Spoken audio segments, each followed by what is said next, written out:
hashtag include stdio.h. Ya, dia ini fungsinya adalah agar kita bisa menggunakan fungsi input dan output seperti printf untuk menampilkan dan scanf untuk membaca nilai input.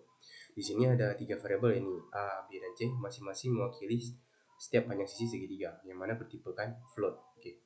Yang pertama, sini sistem akan memerintahkan pada user untuk menginput nilai dari A, B, dan C terlebih dahulu. Setelah diinput, maka sistem akan melakukan pengecekan ini apakah nilainya harus positif atau tidak. Karena kan panjang tidak mungkin negatif, nah itu kita membuat syarat di sini harus positif.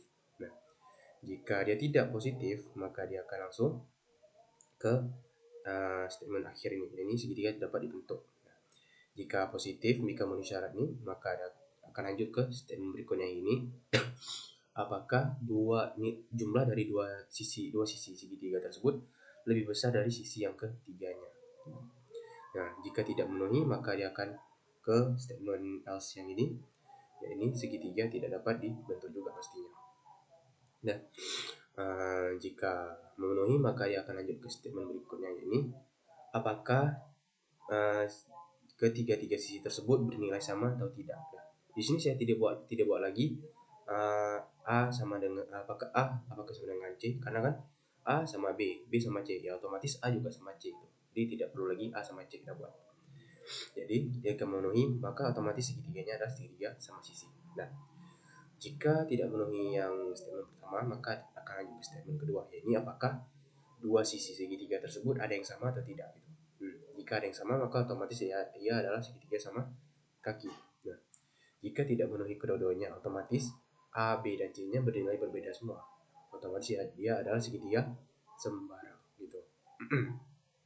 Kemudian untuk yang tugas keduanya, nah di sini ada dua variabel, ini variabel A, B dan juga A dan B masing-masing bertipe integer. A adalah harga belanja, sedangkan B adalah harga setelah didiskonkan nantinya.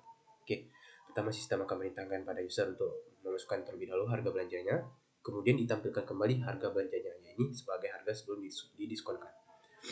Nah, yang pertama di sini ada statement if, ini dilakukannya apakah nilai A itu ada di 100.000 tetapi tidak lebih dari 500.000. Jika memenuhi, maka akan dilakukan operasi ini dikali 0,9 ini harga awalnya, karena kan diskon itu adalah harga awal dikali 100% dikurang diskonnya. Jadi A kali 100 kurang 10 jadi 90% atau 0,9. Setelah dikalkulasikan, maka akan ditampilkan kembali harganya.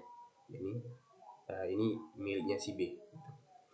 Kemudian jika tidak memenuhi, maka lanjut statement berikutnya ini. Jika harganya itu dari 500.000 tapi tidak sampai 1 juta, maka akan dapat diskon 20%.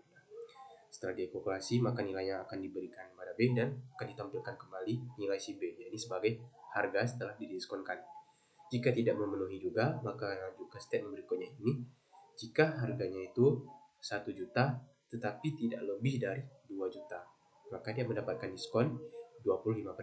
Nah, setelah dikalkulasi dikembalikan juga pada B dan ditampilkan kembali ini sebagai harga setelah diskonnya.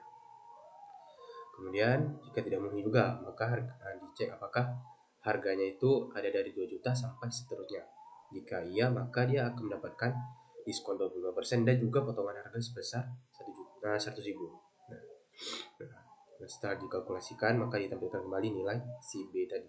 Nah, jika tidak memenuhi semua kondisi yang tadi, maka otomatis harganya pastilah di bawah 100.000. Ya, otomatis tidak ada diskon. Jadi tidak ada operasi nilai B di sini. Jadi langsung saja kita tampilkan harganya, ini harga awalnya atau nilai si A tadi. Makanya karena itu ini total pembayaran ya tidak ada diskonnya, otomatis nilai si A. Jadi kita panggil si A ini tadi, nilai si A.